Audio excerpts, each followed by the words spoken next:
Pia nimeona kwenye mitandao ya kijamii wanachama na mashabiki wa klabu Young Africans wakituomba na kutushauri viongozi tutengeneze mkeka wa kuchangia matibabu ya Pacome Zouzoua.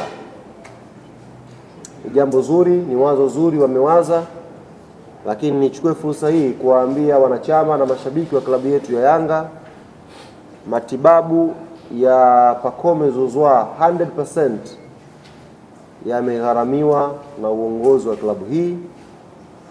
Kwa hiyo tunashukuru kwa moyo wao wa upendo walioonyesha kutamani kushiriki kwenye matibabu ya mchezaji huyu, lakini uongozi umechukua jukumu hilo kwa 100% na tayari kijana yule ameanza kufanyiwa matibabu.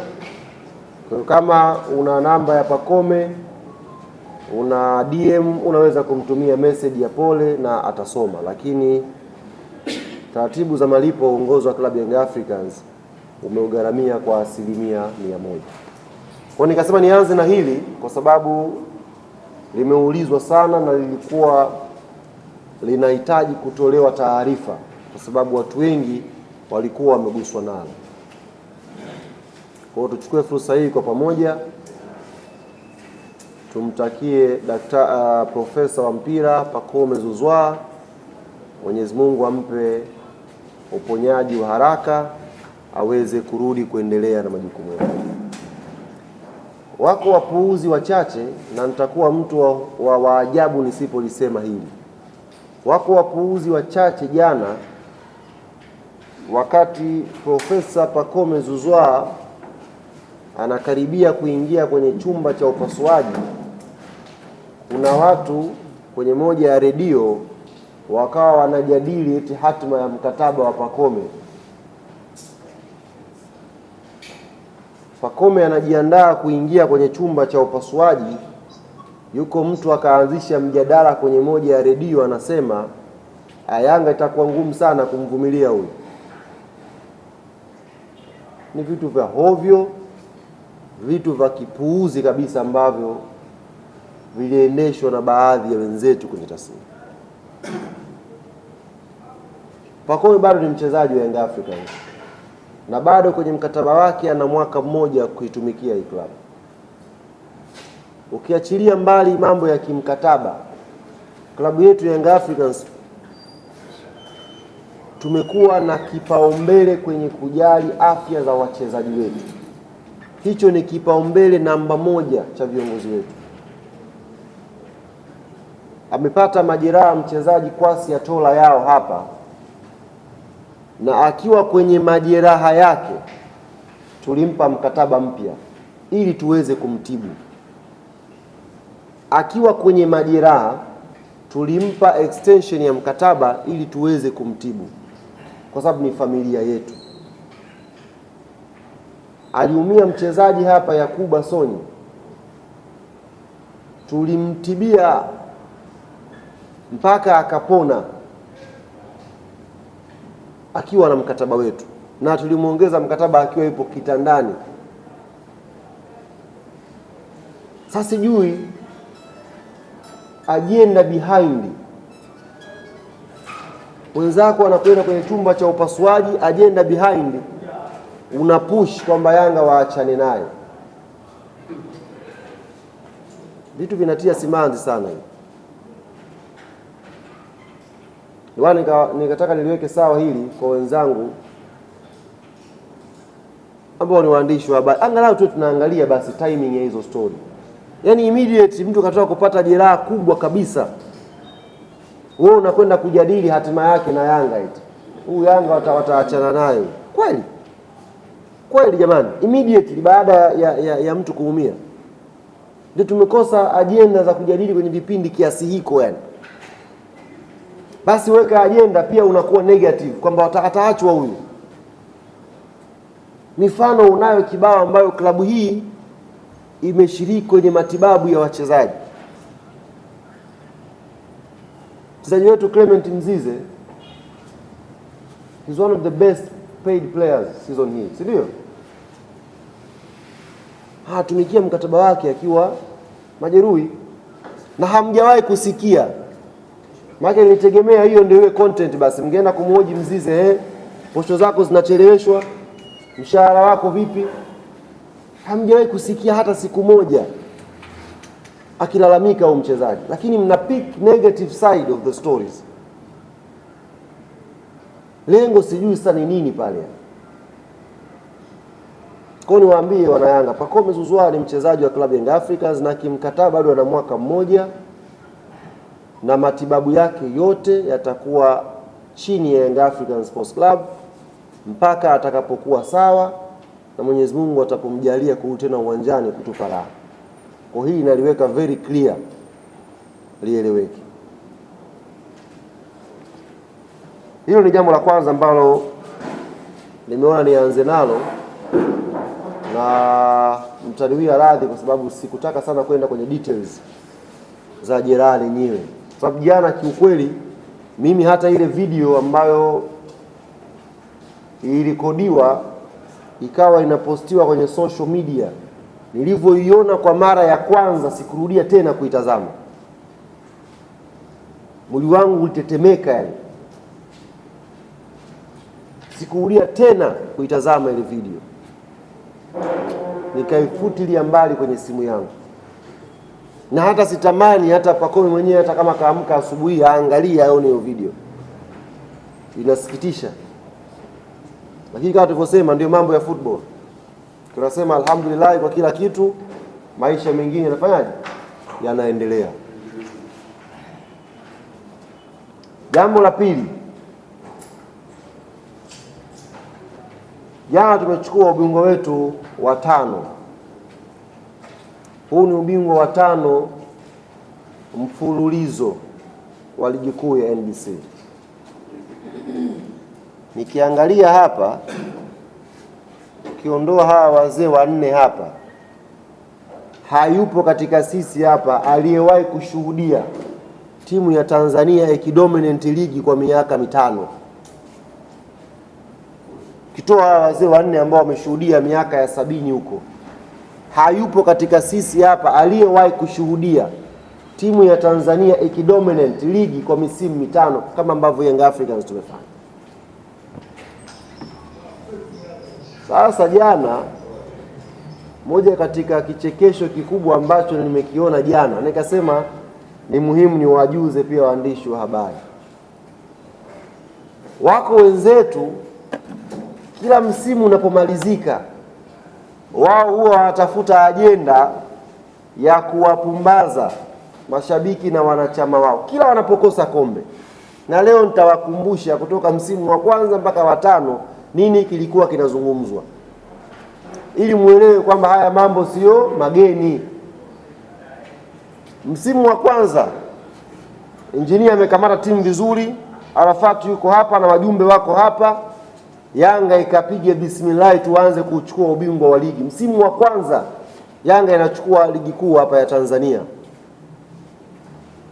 Watani zetu wakasema tushachukua mara 4 ligi za ndani, focus yetu ni Champions League, sio ndani. Huo ulikuwa msimu wa kwanza, ndiyo maneno yao yalikuwa hivyo.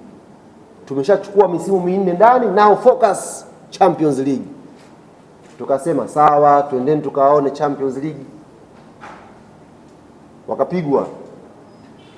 Rudi kwenye ligi, tukawashona tena msimu wa pili, Yanga akawa bingwa. Ule msimu ulivyoisha wakasema tumeshakaa na timu muda mrefu, tujenge timu sasa. Huu ni msimu wa kujenga timu. Wameshakaa watu muda mrefu, tufumue timu tujenge mpya. Tukasema sawa, jengeni timu baba. Ikaja season ya 3. Tukawashona. Hiyo ndo season ambayo kama mnakumbuka msimu unaisha wakasema kuna wachezaji wanatuhujumu, wakawatimua watu pale kama mnakumbuka wengi kweli yani. Chukua hela hapo, unachukua hela hapo, wanatuhujumu pale, wakafukuza na watu pale. Tukasema kwa hiyo mmeshasafisha timu yenu tumesafisha, njooni sasa Yanga muone. Huo msimu wa 3 tukasema sawa. Ukaingia msimu wa 4. Tukawashona. Msimu wa 4 umeisha tu. GSM anaharibu ligi huyu. Msimu wa 4 huo. GSM anaharibu ligi. Tukasema mnatakaje? twendeni msimu wa 5. Tushajenga timu, tushasafisha, sasa hivi tuko vizuri. Chuma hiki hapa cha 5. Sasa hizi kilio ni marefali. Sasa hivi kilio ni marefali. Kilio ni waamuzi. Ndio kilio. Kutoka tushachukua sana ubingwa wa ndani, sasa hivi tunakwenda Champions League. Kutoka tunajenga timu. Kutoka tunasafisha watu wanaotuhujumu ndani ya timu. Wakaja wakasema GSM wanaharibu ligi. Sasa hivi ni marefali. Nataka niwaambie wana Yanga, hawa hawajui kinachowasumbua, na sisi tusiwaambie kinachowasumbua, tuwaache, kwa sababu kuna mstari mwembamba sana unaotofautisha kati ya ujuaji na ujinga. Yaani kuna mstari mwembamba unaomtofautisha mtu mjuaji na mjinga. Unaweza kuwa unajifanya unajua sana, kumbe ndio ujinga wenyewe uko hapo hapo. Sasa sisi tupigeni bati hivi hivi, kwa sababu mwisho wa siku maneno hayavai medali. Hii hauivai kwa propaganda hii. Eti wewe ni bingwa wa kulipalipa machao wa kusifie, uvai hii. Huwezi kuvaa hii. Wala picha ya kombe utakao upige nayo NBC. Angalia Yanga ilivyo. Tumechukua ligi msimu. Angalieni hapa ndio mjue Yanga ni klabu ya namna gani. Tumechukua ubingwa msimu huu, ubingwa wa 5 mfululizo. Tumefunga magoli mengi kuliko timu yoyote kwenye ligi. Tumeconcede goli chache kuliko timu yoyote kwenye ligi. Sisi ndio the best team kwenye ligi ya Tanzania msimu huu. Lakini mashabiki wetu msimu unaisha, wanawaambia viongozi, nendeni mkaboreshe hii timu. Angalia difference ilipo hapo. Yaani msimu unaisha, wananchi wanakwambia bana, ili jiwe liboreshwe tena hili, tuweke vyuma vingine. Na niwaambie, rais wa klabu ya Young Africans amenituma niwaambie wana Yanga, atakuja kupata siku atazungumza na nyie vizuri kabisa. Lakini amesikia vilio vyenu na anakwenda kutengeneza tena timu nyingine ya kuja kutawala tena hapa Tanzania na kwenda kuitikisa Afrika inshallah. Yaani hiyo ndio difference ya Yanga na timu nyingine. Sisi wanachama wetu sio wanachama hohe hahe, sio wanachama buruza twende. Sisi hatuna wanachama hao, na ndio mafanikio tunayoyapata haya. Hatujawekeza nguvu sisi kwenye uongo, tuwekeza nguvu kwenye ukweli, kwenye mpira wenyewe. Kwa hiyo nawaomba wana Yanga, mkiwasikia wanalalamika, leo tunazindua kampeni mpya hapa, na hili naomba ndio likawe jibu la kuwapa. Yaani leo tunazindua kampeni mpya, na naomba hii likawe jibu la kuwapa watu wote wanaolalamika huko, kwa sababu hawajaanza kulalamika leo, wameanza muda mrefu. Alafu by the way, ubingwa huu mtamu kama Simba hajalalamika. Yaani huo sio ubingwa. Yaani ndio chukua ubingwa hawajanungunika. Hauna ladha. Hii ndio ladha yenyewe. Hapo ndo tamu nakolea hapo. Leo tuna launch kampeni mpya kwa ajili ya kuwajibu hao wanaolalamika. Na kampeni yetu inakwenda kwa jina la mwakani tena. Mwakani tena. Hiyo ndio slogan yetu kutoka leo tarehe 1. Na nitawaambia kwa nini. Tarehe 1 leo mwezi wa 7. Kawaambieni kauli mbiu ya Yanga inasema mwakani tena. Wakisema sijui waamuzi waambie mwakani tena. Sijui tena. Majumba jeupe tena. Yaani mwakani tena. Leo tarehe 1 ndiyo tarehe ambayo tunakwenda kuanza mwaka wetu wa fedha wa klabu ya Young Africans Sports Club. ndio tarehe ambayo wanachama waliolipa ada ya mwaka mmoja leo tunawakabidhi jitihada zao za kuchangia klabu hii kuwa wanachama. Success yao ni hii. Kwa ule mwaka tayari umemalizika, leo tunafungua dirisha jipya la usajili wa wanachama kulipa ada zao kwa msimu unaofuatia. Mwaka jana tulikuwa tuna tofali, ndio hili hapa limetulipa. Mwaka huu tuna kampeni nyingine mpya inasema mwakani tena, kudadadeki. Sasa kama mwaka huu chombo kimekwenda hivi, mwakani tutakavyorudi mimi na mashaka. Mzee Msumi uko mbele huko, mimi na mashaka. Sasa ligi bakia timu 10 tu, watu wakaanza kujipunguza wenyewe maana ni hatari jambo linalokuja mbele huko. Kwa hiyo Wanayanga, tuichukue hii kampeni kutoka leo kwa kuhamasishana kwenye matawi yetu, kuhamasishana mmoja mmoja kwamba wananchi, mwakani tena tunataka tufurahi, tunataka tuwashone hawa watu, tunataka tuwazibe midomo yao. Kila mmoja anatakiwa sasa akalipe ada yake, auishe wanachama wake kutoka leo tarehe 1. Ndoto zetu Wanayanga wote ni kufanyika usajili mmoja mkubwa kweli kweli, usajili yani watu wa maana washuke, na hiyo ndoto tunaanza kuitimiza sisi tunavyoanza mwakani. Tarehe kama ya leo tukifunga msimu, nini tukione, tunaanza leo hizo harakati. Kila mmoja ahakikishe anamwambia mwananchi mwenzake mwakani tena, na inaanza kwa mimi kulipa ada yangu. Kwa hili bwana captain ndio likawa jibu letu. Yaani ukisikia unalalamika, waambie hii sio kama ndo mwisho. Safi. Wakani tena. Kimya. Usiongee sana. Hili pia nikasema ni muhimu niwaambie kina Kizenga hapo kapteni, mkiwa mnakutana nao mitaani huko, wala msitumie jasho jingi sana kubishana na watu. Waambie tu mwakani tena. Dozi inaendelea hii. Sasa jana nimetangaza bwana kuhusu utaratibu wa paredi. Jana nimetangaza kuhusu utaratibu wa paredi ya mwaka huu. Lakini hamwezi kuamini bwana, jana usiku nimepokea message nyingi kweli yani za Wanayanga. Nyingi kweli kweli yani. Anambia mwenyekiti, yani kweli tuchukue ubingwa wa 5 wa ligi mfululizo, alafu kweli kabisa tusipite Msimbazi sisi. Jana ananiambia jana, yani kabisa tuchukue ubingwa huu ambao tumeutolea jasho kweli kweli, tumepambana nao usiku na mchana, hafa akamtaa tusikatize. Akamtaa jamani, kweli mbona kama mwenyekiti umeanza kuzeeka hivi kwenye masimango hivi, mbona kama umeanza kuzeeka hivi? Wakanifikirisha kasema okay, Mzee Msumu unasemaje, tusikatize kale kamtaa kweli? Sahihi Sasa tumechange gia kidogo kama mlijua mtapumzika mwaka huu, imekula kwenu.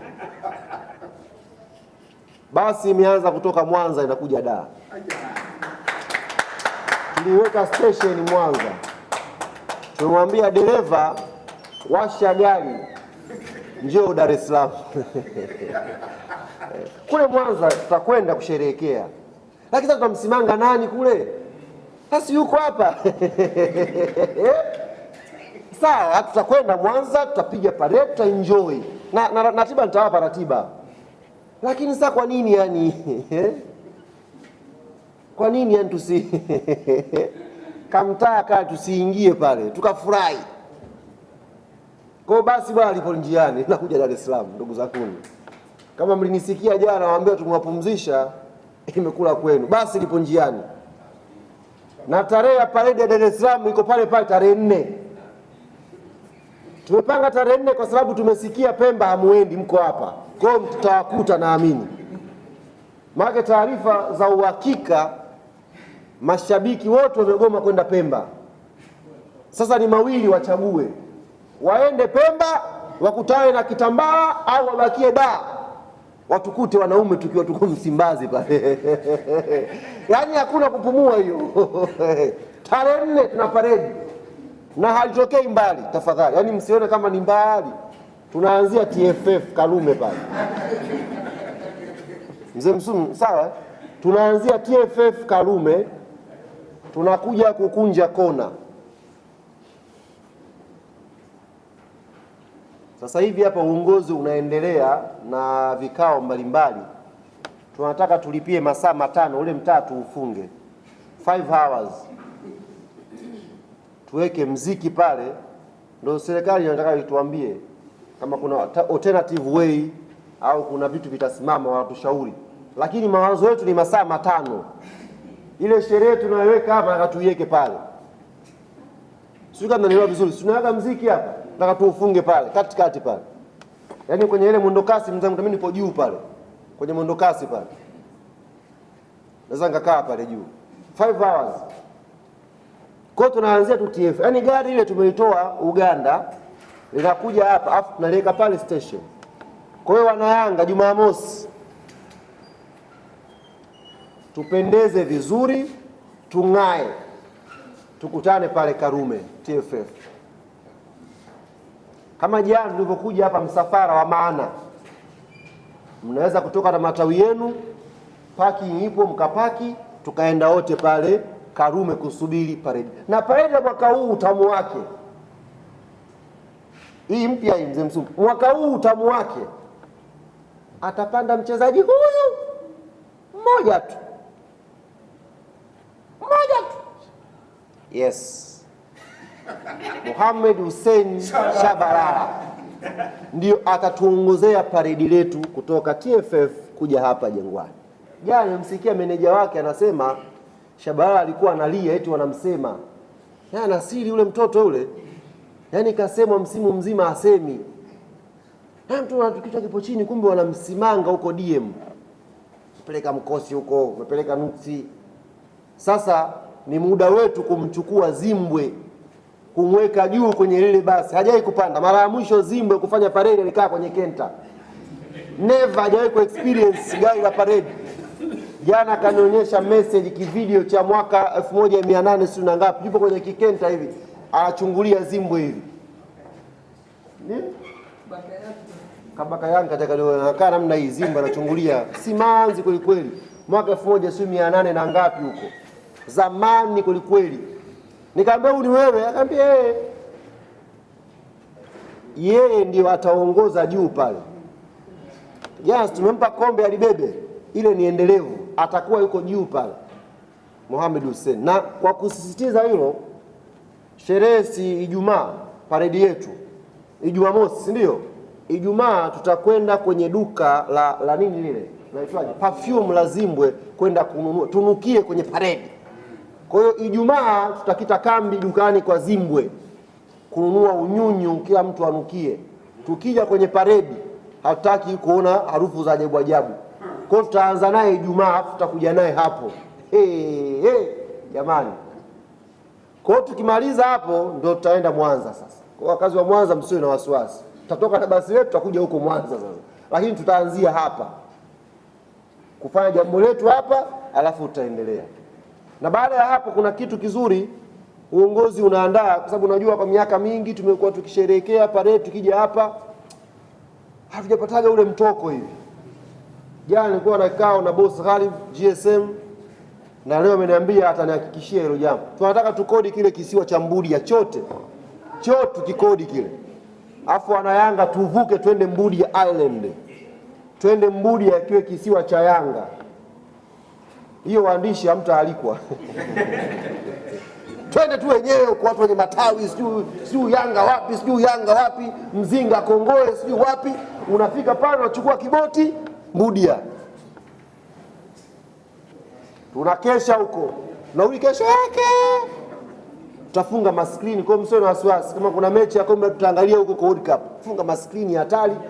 Tukaenjoy kwenye kisiwa season hii Mbudia. Nataka twende huko. Boss kanambia leo atanipa jibu na tutawajibu. akikodishe kile chote, afu wanayanga twende sasa Mbudia, yaani tupige balaa letu Jumamosi, alafu weekend tuko Mbudia, miguu juu, tunapigwa na upepo namna hii. Waandishi mapema nimwambie hiyo ammo. Maki amchewe pale kujali na vikamera vyenu hivyo. Oh, nimeona hali kakiingilia hapa, mara mzee Msumi sio mara kwanza kavaa pensi. Taka mzee Msumi siku ale beach code, Api vitu vya beach. Mzee wetu Shabani pale apige vitu vya beach. Piga kisingland hivi na kipensi kidogo, mbizi kwenye maji. Yanga. Kwa hiyo tunamalizia hilo, lakini tunaanza kwanza paredi yetu ya Jumamosi. Kwa hiyo niwaombe sana wana Yanga, huu bingwa kila mmoja kautolea jasho, na wala sio siri, tumehangaika kweli kuchukua uchampioni wa msimu huu. Mimi nazungumza sana na watu wetu wa matawi sana, nazungumza nao sana. Nimeona walioyapitia kuutengeneza ubingwa, nimeona mapambano ambayo wameyapitia. Tafadhali, ikifika muda wa kukera watu, tusibakishe silaha nyuma. Ndio muda wetu wa kuenjoy huu. Jumamosi Dar es Salaam kama jana, inatakiwa ikawe kijani na njano. Jumamosi kijani na njano. Kama tawi yanatoka mbali, sijui Morogoro, Tanga, wapi, parking ipo hapa, nimesema njooni tuweke magari hapa, tunakwenda mdogo mdogo kwenda kumpokea Mohamed Hussein Zimbwe juu kwenye basi. For the first time Zimbwe na picha ya gari kubwa la parade pale inakwenda kupatikana. TFF Karume, tunatembea Simbazi, tunakuja kujadiliana sasa tunakwenda wapi kula bata hiyo kwenye kisiwa chetu. Bwana